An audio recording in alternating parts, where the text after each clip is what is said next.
Lokom neno nywala. Lokom my last birthday. Mau nyweno widano tutwal. Amira gony tiene manok. Amir ni ubet ki ngech. Pingo ane neno cha loko kumeno. Lokom neno nywala. Mau nyweno wiwu tutwali. Tutwali social media. Madano beru kila peny maduong wigini. Amir ni agony tien lok. Man me my last birthday. Onyo neno nywala me agikido iwilobokai. Amir ni agony tien loke. Loke ero ni pe lok ma age doga. Pe lok ma mega. Loke ero ni lok pa group mo. Ma lutela ti kenge. Group a tiel ticket gum. Group a tiel ticket gum. Lutela. Magen go goro dano ti ngetge pole youth. Onyo anyera. Magu beru kwetge meeting. Group a tiel ti gulu.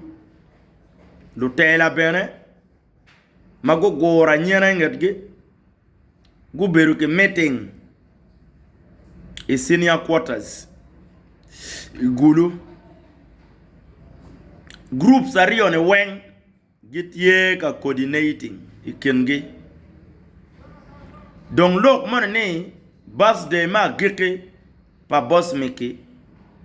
Gene gite ke yope. Tien lok ni gite ke yop. Malik. Yop menek.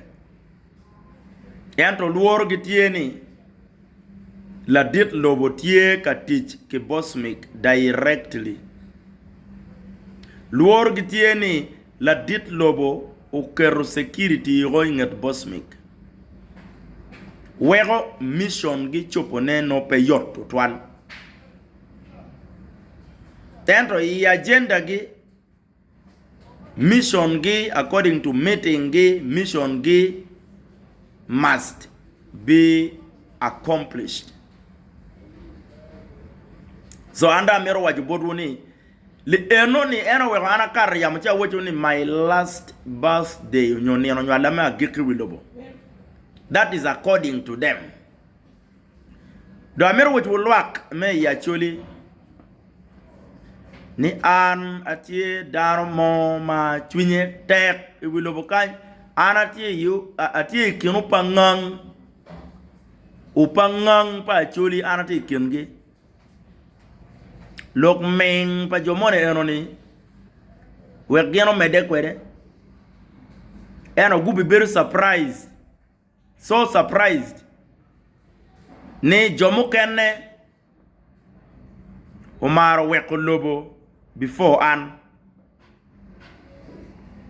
ger polka down chaya yenera bero ke leng kenyu era opangang kai tamone ando ati lung kitung bori do me lung mau goy me plan mo ke chotam ni chobe ni mo ibi tamone ati lung ere bi ton korola kido pong dingi an tunya tek me world cup tunya tek gote lok mingu enu cheru nyepe keri chen. Ana be beru kateto lokom lo ming egini ne jaketin paga wangane no birthday na ukar abi ber me kateto lok ming pa jone kama len ke kita gen long ne kwede ke yob gine donc pe mara mera waj bot won loak mau chwaga mau lubu kora ne pe o wek ngoto mo volu ya o mege mona rio ni o mega rio ni giti opposition giti ga lweni a chulu bet mabe ni giti ga tota pi a chuli mega rio ma wo social media ni pe wek ngaromo volu ni lutina gobe mona mage wo social media against boss make pe ngaromo volu ni joneti opposition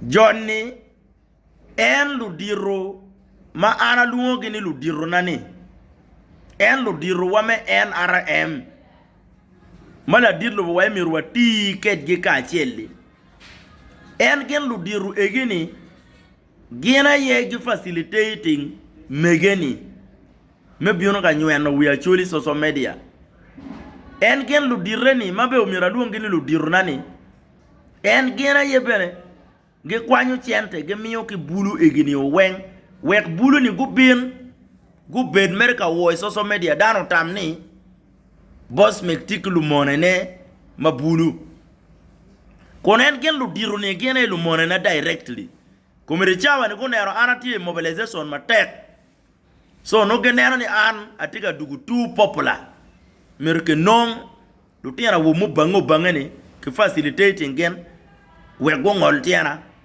kumiri kunero ana dugu gang atika tij ma tek mada mama ikomatika meda mere ya chuli go cha facilitating mon mu po me bera genes an social media oh wan ko lo pia chuli moko jone egine wen en gen lu di Ronaldo di me NRM ya you setting gen against an petien lok ma gen ngayo do abiberu ka titu yop keta yobo chake kwede kidong in summary ya merwa yeneni Johnny Owen gen lu di Rona my bosses ma wati ke gi pata chele gitie so disappointed ne plan magene goyo when at the beginning magene berika tiki mege mupo geberika tiki bulu mupo plan ne petika chope plan ne when plan menek ke gankan yam geno wajani Museveni yamero ne ko bosmik Museveni yamero ne ko bosmik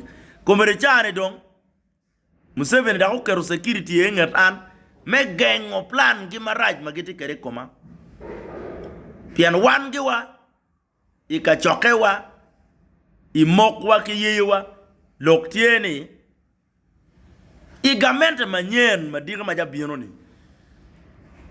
omiro one the new generation leaders wabetie ye no wa represent ya choli iyo mabe mape acholi kelo wo iyo mabe mape acholi wego lotiano ke cheri buch wego lotiano ke cheri pero gamente manyen madiga bienoni negotiations tie ongoing madullo tela chel merne gena ye gibe luwigi money mane ka kama pekoti ka biono ye so ga ngaro tamane en be ka voro an through la bolo mo ma enemy me tiene we ko tere we yamo ka voro kwana then I'm very sorry for them pian an be no koro langba Antoine Lakido mo make to mere anata ke pen ti ana pori wi an paluor to won luak ma chwaka wo beru ma chwinyo tek an pe aluor to